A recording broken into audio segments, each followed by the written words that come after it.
chairman's room after the game. I want you to talk to Kobe a little bit. He tends to take over a game, at a certain time in the game, and I think that, if you convince him to just wait, just be patient, allow the game to kind of come to him when it's necessary for him to do some things, because the team kind of loses their offensive direction. So I get in this room, and he sits down, and he goes, first thing Kobe says is, I can kick your ass one-on-one. Without even letting him get anything There's out. no conversation. What did Michael say back? You might. You might? Just He might. said you might? Yeah, he said, I've been on the game a couple years. You just might. So who wins? If you have to pick. Yeah, it's got to be MJ. He's got that hand. He's got the glove, as the glove used to be known.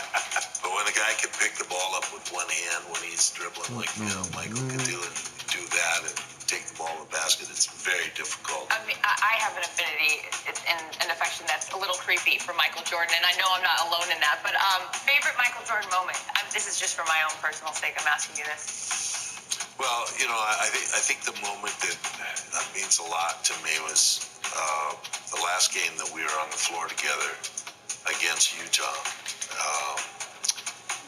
He was missing his shot, and he was letting his hand go a little bit. And I just said, you gotta follow through on the shot.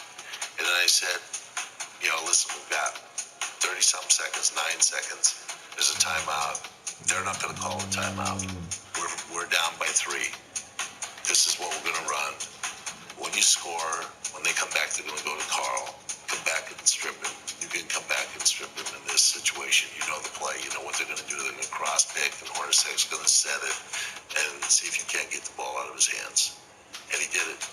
And it was a great steal. And he went down and scored on the same play. But this time he took a jump shot. And that sequence was the culmination of minds that were working together. I love it. Thank you for being here. Thank you. Come on into Menards to get 11% off everything you need for your lawn and garden. Or you could get 11% off your entire outdoor paint project. I'd much rather cool off with a stylish new ceiling fan. Build a new patio and get 11% off the entire thing. I mean, come on. Whatever project you're working on, get 11% off all of it. Save big money at Menards.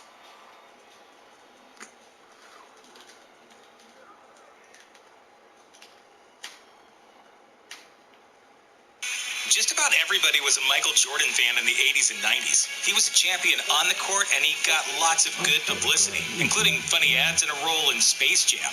But he could be pretty unbearable to play with. Here are the players who couldn't stand Michael Jordan. In the early 90s, NBA superstars Michael Jordan and Charles Barkley were just as likely to frequent a fancy golf course as they were to be on the court. Just before Game 4 of the 1993 NBA Finals between Jordan's Bulls and Barkley's Suns, the two supposed friends met up for a few rounds of golf. According to late Bulls assistant coach Johnny Bach, Jordan then presented Barkley with a $20,000 diamond earring. It wasn't a friendly gesture, though, but rather a cold strategic move. Jordan figured it would fill Barkley with so much warmth and affection that he'd back off on the court. And indeed, in Game 4, Jordan scorched the Suns by dropping 55 points.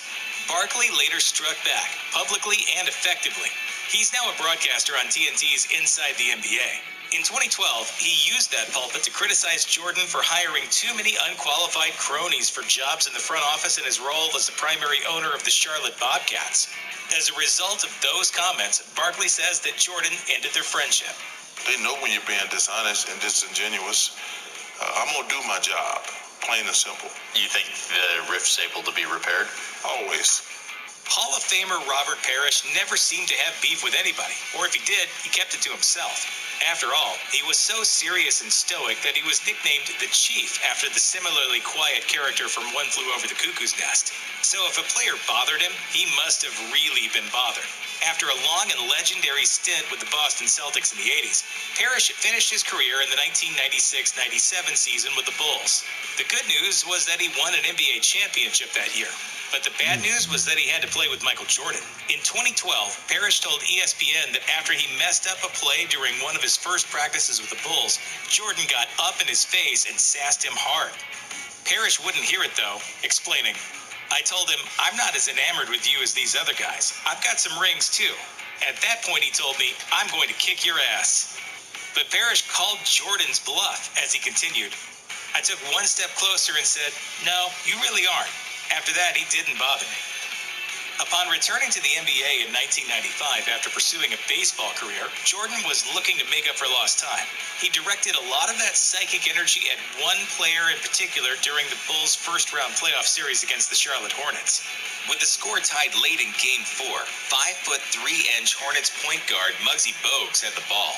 Bogues claimed that while Jordan was guarding him, he quipped, "Shoot it, you f***ing midget." An unnerved Bogues missed that shot, and the Hornets lost. Bogues later told Bulls assistant coach Johnny Bach that Jordan's trash talk permanently ruined his game, and his stats faltered as a result. Most of the players on this list endured Jordan's cold and cruel competitive nature firsthand. Kareem Abdul-Jabbar, however, wrapped up his career around the time Jordan's was just beginning, and their teams didn't face each other that often. But he's still got a reason for his distaste of his airness, specifically his Air Jordan shoes. In 2015, at a national public radio event, Abdul-Jabbar explained that he was disappointed that the categorically apolitical Jordan blew his chance to effect real change as a highly influential public figure. He was also specifically disappointed that he actively chose making money over making a difference, as he explained. You can't be afraid of losing shoe sales if you're worried about your civil and human rights. He took commerce over conscience.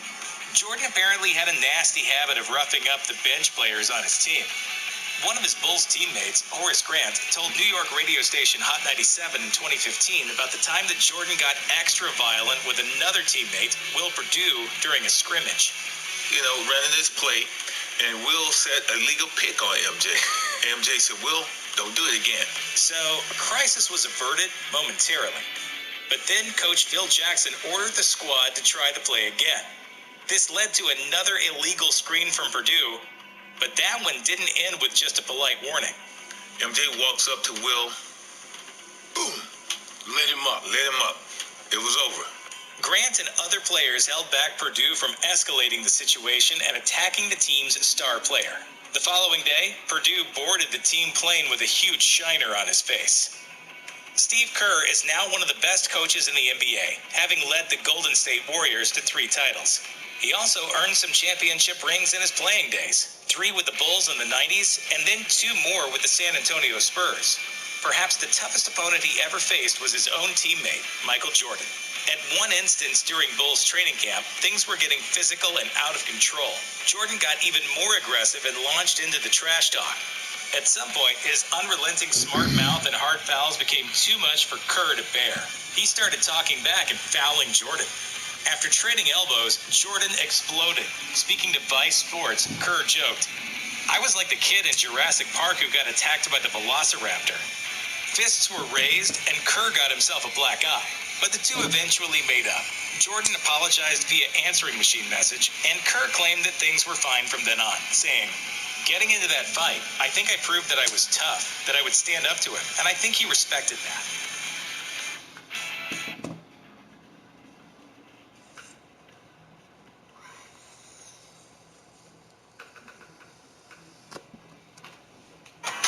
Hey everybody, and welcome to the very latest edition of Open Court. Open Court, what if?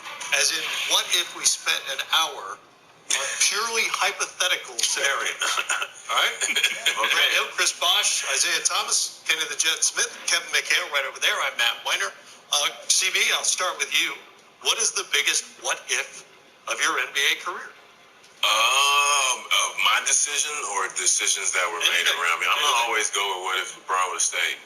With him going to Cleveland and them competing right away, we felt at the time we had to do what we need to do to get back to the finals, and we didn't get that opportunity. So even though things kind of worked out, I guess,